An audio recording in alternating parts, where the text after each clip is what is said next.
How to build this armature. I'm going to take you through a brief run through of where we're going to hopefully end up by the end of the next two classes, but no pressure. We're just going to go with the pace that we have in class.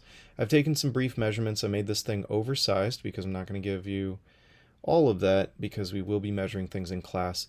And of course, we have the paper mock-ups that I made you as well. So I'm going to do a quick run through. So basically, I wasn't capturing screen history, so here's the history of how these parts were made in the order that they're made in. So you can always slow down the video if you want to see the order, but I'm also going to take you through it and really help you refine your ideas individually. Now, what you have to consider is that we have a multitude of steps here depending on how you plan on making this thing.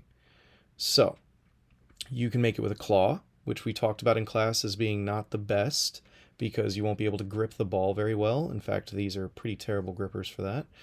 You can make something like a cup. This is a very deep cup. You'll want to make something better than this, but it would technically do the job. This is a split cup, so that just means when I have this part, for example, if we go in here, if you click anybody, you can also hide it. So if I just hide that and I hide this, you'll see that there's this piece attached to that arm. If I go to print it, so the ball would rest here in the bottom. Now, one thing you'll want to keep in mind, just as I walk you through this, is that you want these things to be close but not touch. Now, in here, I've made some of these parts about 10 millimeters wide. They look much wider in CAD than they actually are. We've been making everything up to this point in 5 millimeters, which you can do.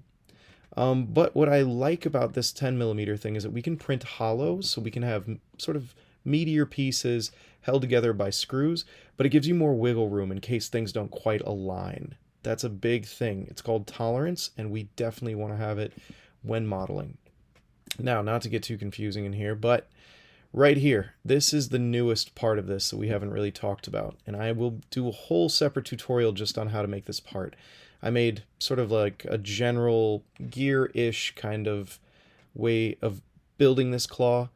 Essentially, I tried to make it as simple as possible, but what happens is you have a small motor that's mounted here on the top, which I will give you the file for, and it's called a micro.